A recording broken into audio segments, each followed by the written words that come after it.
hospitalized here in Nashville this spring after severe complications from a virus that many parents have never heard of. Yeah, it's called Parechovirus. It can cause seizures, brain inflammation, and even death. Our Courtney Allen reports from Vanderbilt Children's Hospital tonight where those babies were treated.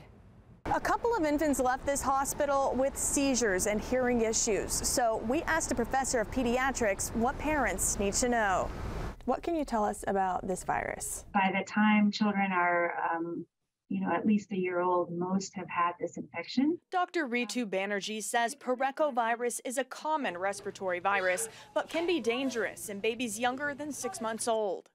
Higher risk of more severe disease. And that was illustrated by the cluster of cases that we saw in the spring.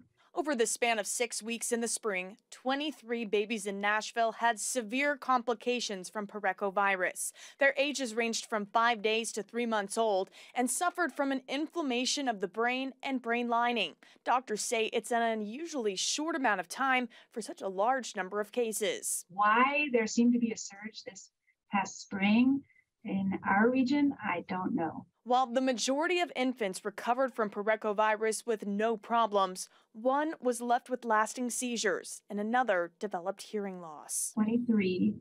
And so we need to look at many more cases before we can make any conclusions about what predisposes some infants to more severe infection. What do new or expecting parents need to know about this virus? I would say the most important thing is to realize that most children who get infected with Parechovirus do just fine.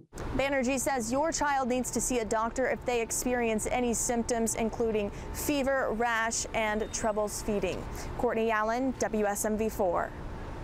The first day of school is